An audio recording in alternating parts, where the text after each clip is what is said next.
ओम शांति। क्या आप जानते हो आपकी पत्नी और पुत्र बनकर आपके पास कौन आया है?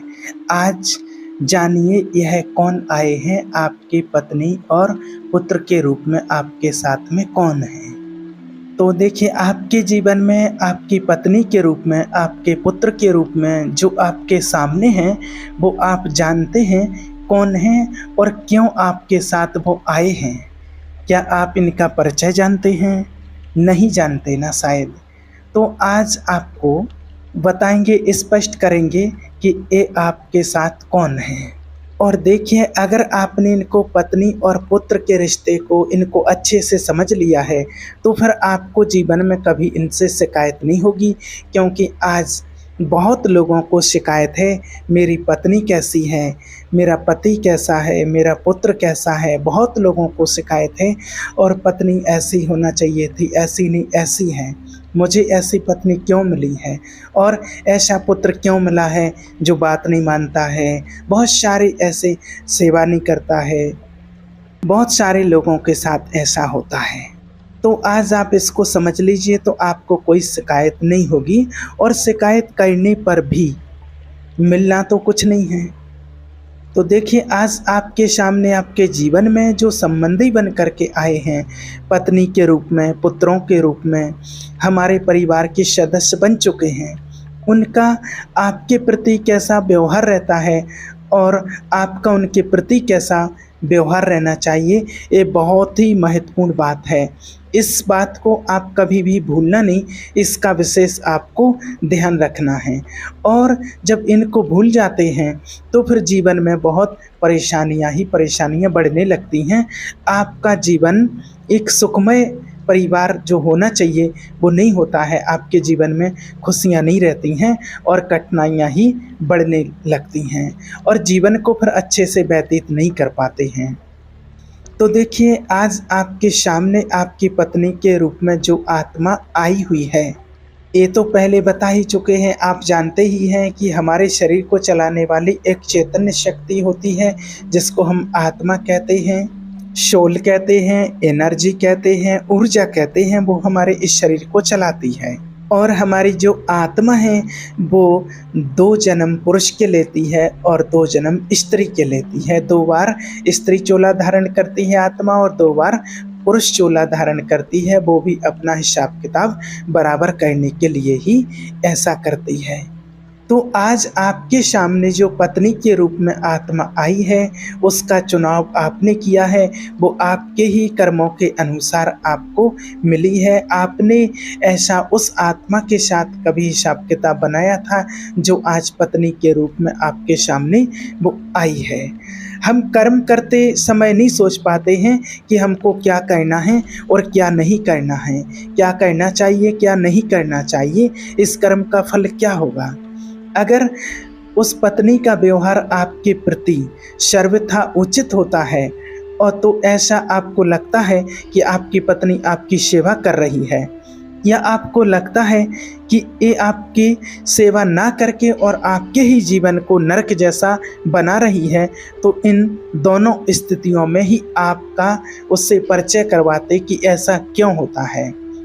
देखिए, जब आप अपनी पत्नी का व्यवहार आप अपने प्रति देखते हैं कि वो आपके कार्यों में सेवारत है, सेवा करती है, आपकी आज्ञा का पालन करती है, आपकी बात मानती है, आपके दुख सुख में आपका साथ देती है, ध्यान रखती है आपका, और आपके आध्यात्मिक मार्ग में या आपके भक्ति मार्ग में आपका सहयोग करती है, भक्ति और ज्ञान दोनों में ही उसने आपका सहयोग किया है, तो निश्चित ही वो जो आत्मा है वो आपके सत्कर्मों के कारण ही आपको मिली हुई है।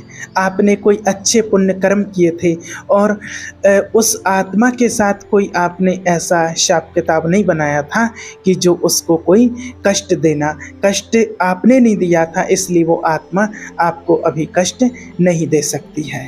और आपने कोई ऐसे अच्छे पुण्य कर्म किए थे, और पुण्य का मतलब होता है सुख प्राप्त होना। और उसी पत्नी से अगर आपको बार बार अपने जीवन में परेशानियां आ रही हैं, आपका कहना नहीं मानती, आपके साथ धोखा करती हैं, अगर आपके किसी भी कार्य में सहयोग के बजाय आपका असहयोगी बनती है, असहयोग बनती है, असहयोग करती है, तो निश्चित ही आपने ही उस आत्मा के साथ कभी ना कभी ऐसा ही व्यवहार किया था जो आज वो आत्मा आपके साथ वो व्यवहार कर रही है। यहाँ कुछ भी अकारण घटित नहीं होता है, इस बात को आप निश्चित कर लीजिए।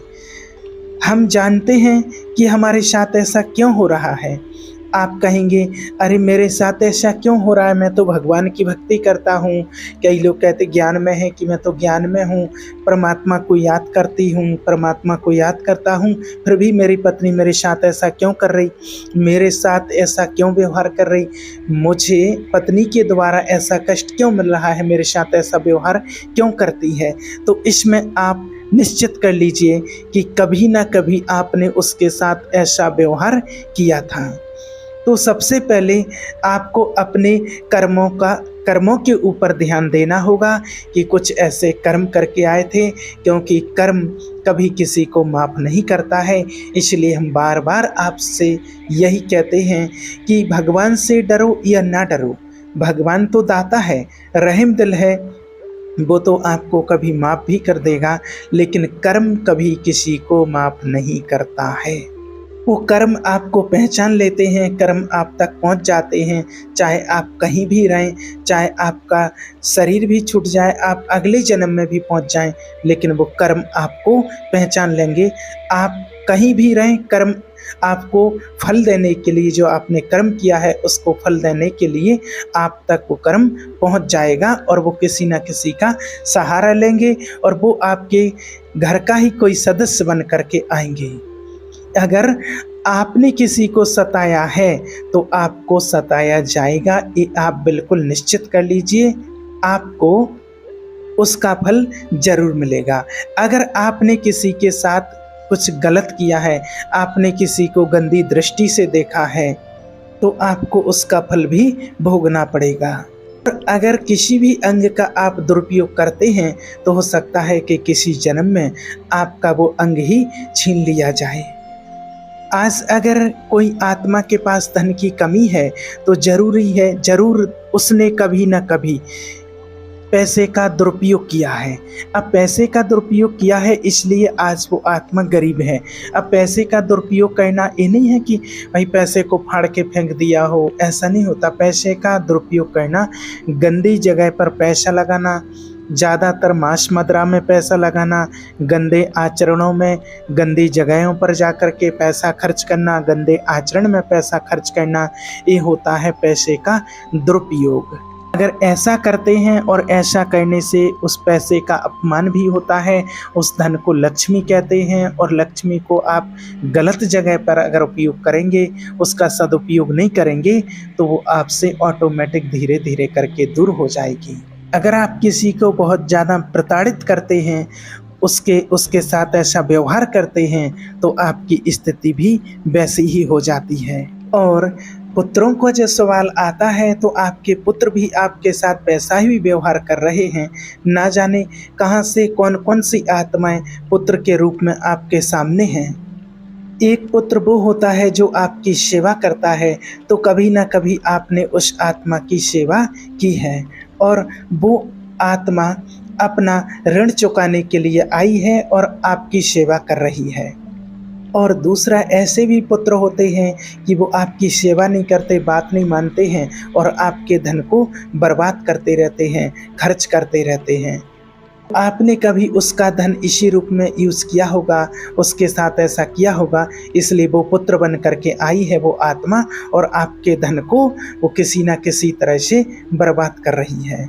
और तीसरा पुत्र वो होता है, जब तक आपकी उस पुत्र की शादी नहीं होती है तब तक वो आपकी बात मानता है, आपकी सेवा करता है, और उसकी शादी होने के बाद वो आपकी बात नहीं मानता है, सेवा नहीं करता है, उसका अपना परिवार होता है, अपने परिवार को लेकर के अलग हो जाता है।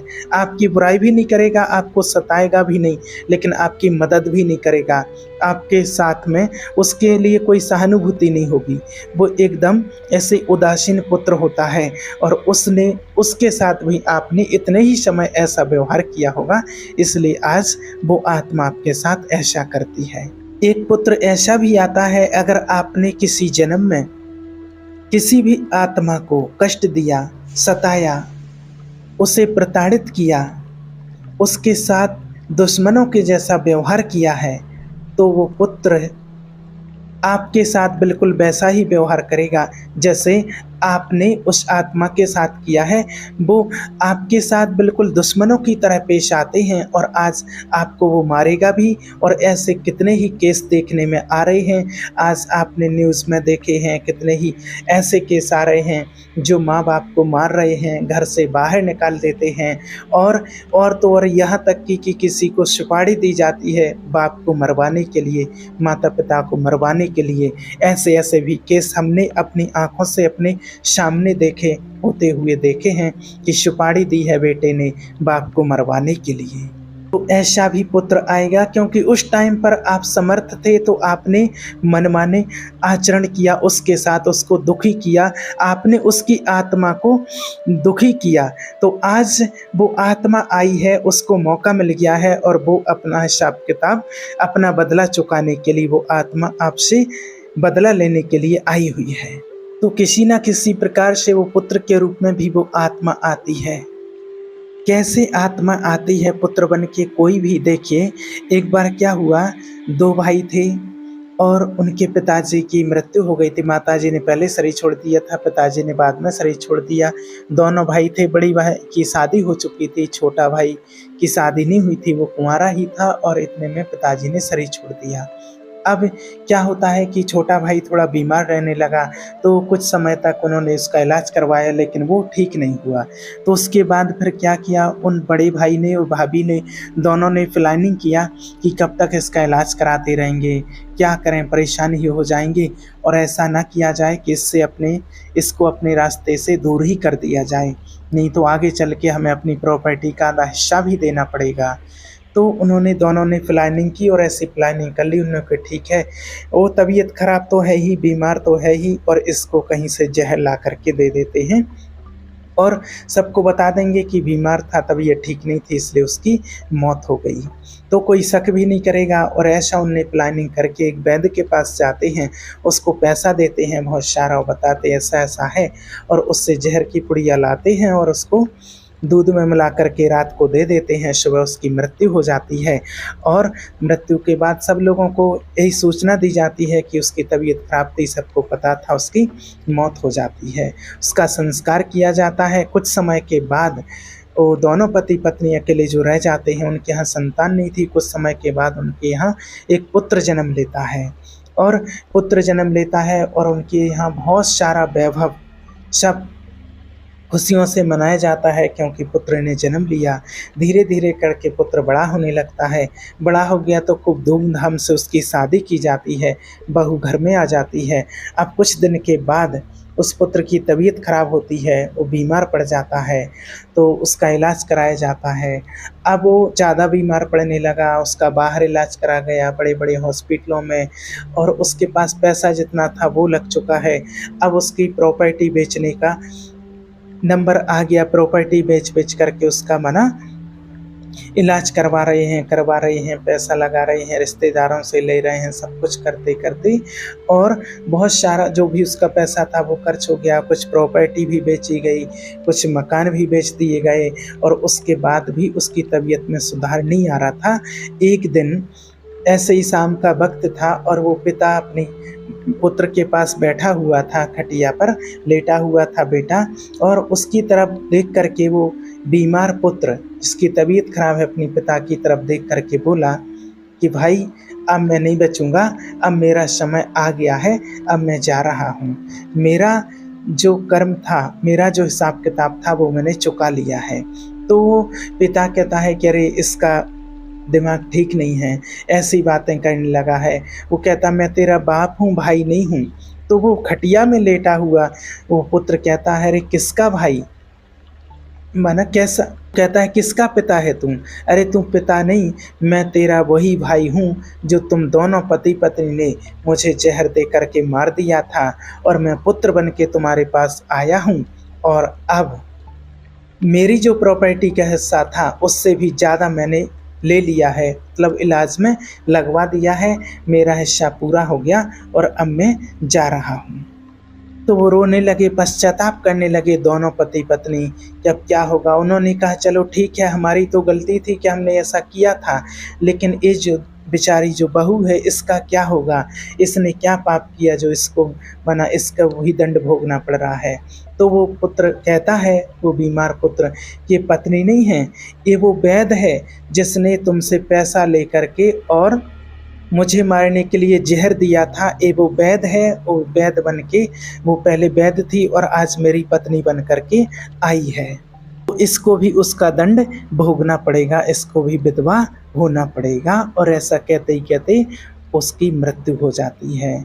तो कहने का भाव कि देखिए, अगर हम किसी का धन हड़पते हैं, किसी के साथ गलत करते हैं, तो कैसे ना कैसे करके वो आत्मा अपना हिसाब किताब चुकाने के लिए हमारे पास तक पहुंच ही जाती हैं। इसलिए आपको ऐसा कभी भी नहीं करना है। तो जो भी आपके पुत्र और पत्नी हैं, आप उनको स्वीकार कर लीजिए, और स्वीकार करने में ही भलाई है। आप उसका प्रतिकार नहीं कर सकते, आप उसका कर्ज चुकाए बिना बच नहीं सकते। जैसा आपने किया है वैसा आपको भोगना ही पड़ेगा। आप कितना भी भागने की कोशिश करोगे, लेकिन कर्म आपका पीछा नहीं छोड़ेगा। वो कर्म जब तक आपका पीछा नहीं छोड़ेगा, जब तक आपकी एक एक कर्म का बदला, एक एक हरकत का बदला आपसे नहीं ले लिया जाएगा, तब तक वो आपका साथ नहीं छोड़ने वाला है। इसीलिए परमात्मा कहते हैं कि हमेशा अपने कर्मों पर ध्यान दीजिए और हमेशा शुभ कर्म कीजिए, पाप कर्मों से बचिए। इसलिए ना तो हमें किसी के प्रति ज़्यादा लगाव और ना ही किसी के साथ हमें दुश्मनी पैदा करनी है, कोई ऐसा व्यवहार नहीं करना है। हमारे परिवार में अपना एक कर्तव्य मान करके आप अपना व्यवहार करते रहिए, और आप उनको रोक भी नहीं सकते हैं, क्योंकि वो तो अपने आत्मा हिसाब किताब चुकाने के लिए आई हैं। तो जो उनका हिसाब किताब होगा वो तो आपको देना ही पड़ेगा। इसलिए आप उनको स्वीकार कर लीजिए। तो आप अपने कर्तव्य का पालन कीजिए, और अब आपको एक ज्ञान हो जाता है कर्मों का, तो आप परमात्मा को याद कीजिए। परमात्मा को याद करके उन आत्माओं से माफ़ी मांगिए, मन ही मन उनको पॉजिटिव वाइब्रेशन दीजिए कि मुझ आत्मा से जो भी मेरे साथ आपका हिसाब किताब है, वो उसके लिए आप मुझको माफ़ कर दीजिए। और पॉजिटिव रहिए, उनके साथ पॉजिटिव सोचिए, पॉजिटिव वाइब्रेशन दीजिए। आप ऐसा नहीं कि वो आपसे घृणा व गलत व्यवहार करते हैं तो आप उनके प्रति घृणा का भाव रखेंगे, तो फिर और ज़्यादा आपको पीड़ा होगी, क्योंकि उनके द्वारा फिर और व्यवहार वैसा ही होगा। इसलिए आपका फर्ज यही बनता है कि आप उनके साथ पॉजिटिव रहें, अच्छा व्यवहार करें, अच्छा सोचें, अच्छे वाइब्रेशन दें। ये जो आत्माएं आपके पास पुत्र और पत्नी के रूप में आई हैं, ये आपको दुखी और सुखी करने नहीं आए हैं, ये बल्कि वो करने आए हैं जो उनके साथ हुआ था। इससे आप दुखी होते हो या सुखी होते हो, ये आपकी मनोस्थिति पर निर्भर करता है। या तो आप इसको खुशी खुशी से स्वीकार कर लीजिए, या फिर आप मजबूरी में उसको स्वीकार कीजिए, लेकिन आपको स्वीकार तो करना ही पड़ेगा। तो किसी को दोष मत दीजिए, पत्नी हो या पुत्र हो, जैसा आपने उनके साथ व्यवहार किया था वैसा ही व्यवहार आज वो आपके साथ कर रहे हैं। सब अपने अपने कर्मों का ही फल पाते हैं, जिसने जैसा जो कर्म किया है। और यहाँ पर आप परमात्मा को दोष भी नहीं दे सकते हैं कि भगवान ने ऐसे दिए हैं, ऐसी पत्नी, ऐसे पुत्र दिए हैं। ये भगवान ने नहीं दिया है, परमात्मा का एक नियम है, और अगर उस नियम का उल्लंघन करते हैं, यानी कि आपने जो कर्मों के द्वारा उल्लंघन किया है, तो वो आत्मा आपसे वो कर्मों का हिसाब किताब लेने के लिए आई हैं। इसमें परमात्मा का कोई दोष नहीं है। अब उनके साथ आपका क्या कर्तव्य है, उसमें आप ढीले मत होना, वो तो आपको करना ही है, नहीं तो एक नया कर्म और बन जाएगा, और अभी ही आपको चुकाना है खुशी खुशी से, और वो भी परमात्मा को याद करके और उन आत्माओं के साथ अच्छा व्यवहार करके, नहीं तो आपका और नया कर्म बन जाएगा। ये भी आपको याद रखना है, इसलिए अभी चुकतू करना है, तो आगे का भविष्य आपका बहुत अच्छा होगा। यह आपका अपना सिर्फ परमात्मा है, और उसी का ध्यान कीजिए आप, और उसी से आपका बहुत जल्दी इन कर्मों से छुटकारा आप पा सकते हैं, मिल सकता है। बहुत जल्दी आपका जीवन और आप सुखी हो जाएंगे। ओम शांति।